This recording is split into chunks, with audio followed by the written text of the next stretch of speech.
Kumusta kayong lahat dyan mga kasong? Gagamba sa Australia, naginto ang presyo sa Manila. Mga kasunggab, ito yung trending ngayon sa Facebook na kung tawagin ay gagambang OC. Talaga namang napakaganda ng mga gagambang ito dahil yung pattern nila sa kanyang likuran ay talaga namang kahanga-hanga ang itsura mga kasong. Ang sukat ng gagambang ito ay kahilintulad po ng gagambang Taiwan kasing laki po nito yung mga Arenaeus ventricosus, subalit ang pattern talaga sa kanilang likuran ay makulay. Kaya talagang mas mahal itong gagambang to kumpara doon sa mga gagambang halimo na iyon. So umpisahan natin ang video na ito, pupunta tayo sa gubatan. Sana'y makakita agad tayo ng sapot dito. Syempre ang tinutukoy natin dito ay gagambang OC na kung saan talaga mga kayo mamaya kapag nakita nyo na. Let's go!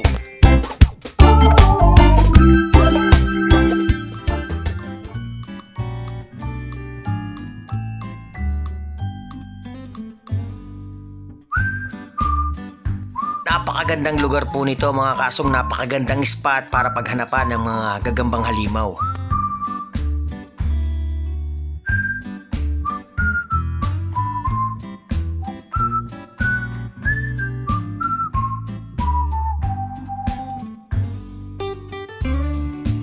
At ayun na nga mga kasong, tuloy-tuloy lang po tayo sa paghahunt ng gagamba dito sa bansang Australia mga kasunggab.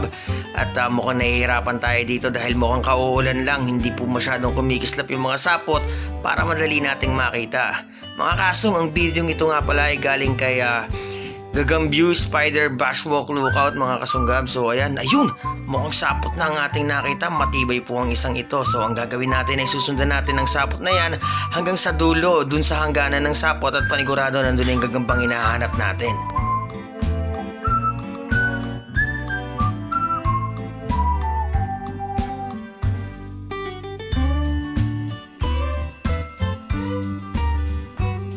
Mga kasunggab, sa paghahanap nga po pala ng gagamba, konting tips lang po.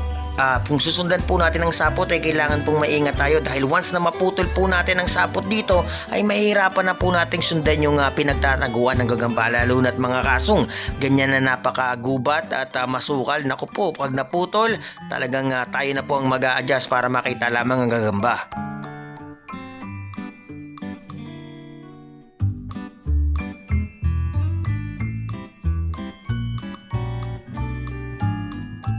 Nga pala mga kasong, 72% nga po pala ng ating viewers ay hindi pa po nakasubscribe sa ating channel na Kasunggab TV. Kaya po sa mga nanonood dyan na hindi pa po napipindot yung subscribe button at ganoon na rin po ang notification bell, ay pakipress na po mga kasong. Maraming salamat po.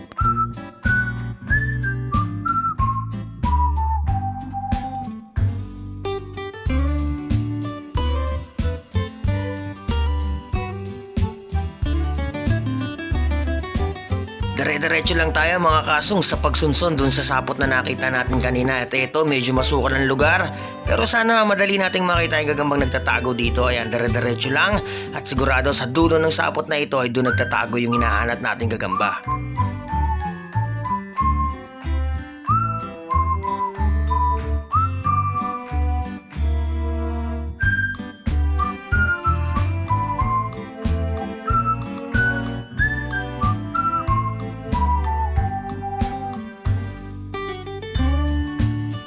Nga pala mga kasong, itong puno na ito na pinaghahanapan po natin ng gagamba, ito po ay isang uri ng berries mga kasong, at alam ko ito po ay edible. Kung hindi po tayo nagkakamali, ito po ay puno ng mulberry mga kasunggab, at isa po ito sa mga paboritong taguan ng mga gagambang OC.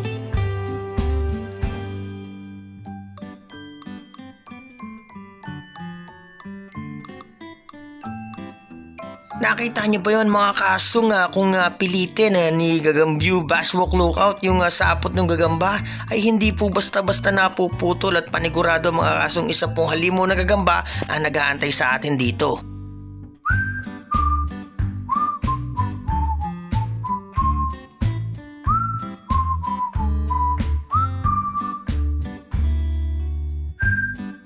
Mga kasong, mukhang may natagpuan tayo ditong bilot na sariwang dahon ng mulberry. At ayun mga kasong, mukhang may nakita na tayong galamay doon ng gagamba. Mukhang ito na yung iniintay natin, ang gagambang OC, kaya stay tuned lang.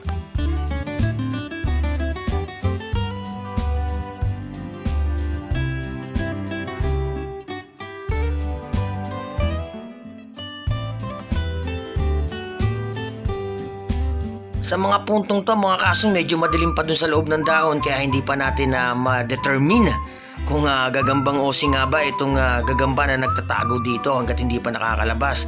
Subalit sa malamang-lamang mga kasong ito na ngayon dahil nakita ko na yung taba ng galamay at haba ng galamay at yung pattern niya sa kanyang katawan.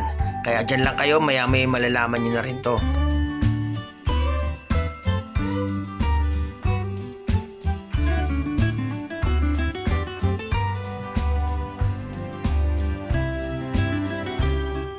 At ayun na nga mga kasong, kulay orange po ang nakita natin ditong gagamba. Hanggat hindi pa nilalabas ay hindi pa po tayo sigurado kung ito nga ba yung hinihintay natin ang gagambang OC. Pero maya-maya mga kasong, talagang ilalabas na yan ni Spider Bassbok Lookout. Ayan medyo maitim pa dun sa loob madilim pa mga kasunggab. Kaya hindi ko masabi kung ito nga ba yung hinahanap natin. Pero ayan, ilalabas na rin yan mga kasong. So antay-antay lang. Medyo natatagalan po tayo pero konting tiyaga lang mga kasong, lalabas na rin po yan. Ayan, pinitas na po yung dahon ng puno at ayun na nga mga kasong, napakagandang gagamba po talaga mula sa bansang Australia. Ito po yung gagambang OC at tingnan nyo mamaya ang sukat niyan kapag nasa palad na nung hunter mga kasong.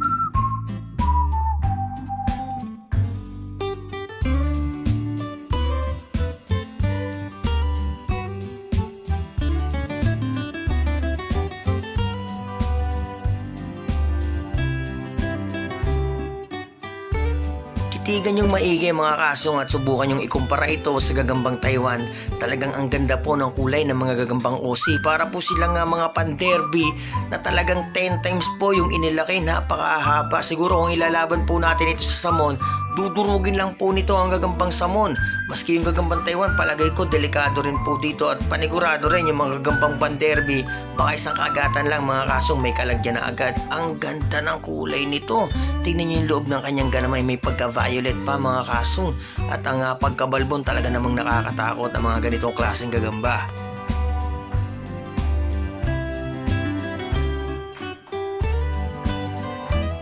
Ito mga kasong, sinusubukan ng gumapang ng gagambang OC. Talagang magugulat po kayo sa haba ng galamay nito kapag kanya nang in-stretch mga kasong. So dyan lang kayo.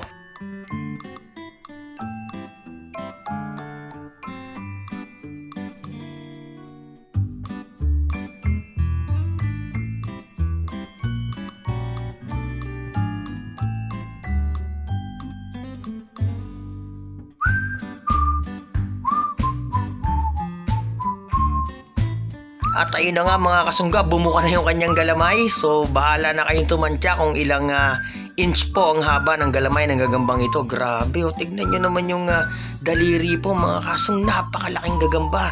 At sigurado mga kasong ay mas may malalaki pang gagambang OC dito sa kanyang spot na pinaghahanapan. So paumpisa pa lang yan mga kasong. Sa mga susunod na vlog natin ay ipapakita ko pa sa inyo ang iba't ibang klase ng gagambang OC, iba't ibang pattern sa kanyang likuran at syempre different colors din mga kasunggab.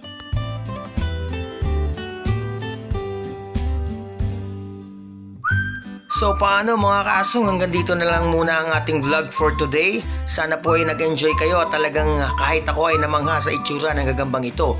Hanggang sa muli mga kasong, maraming salamat po at paalam.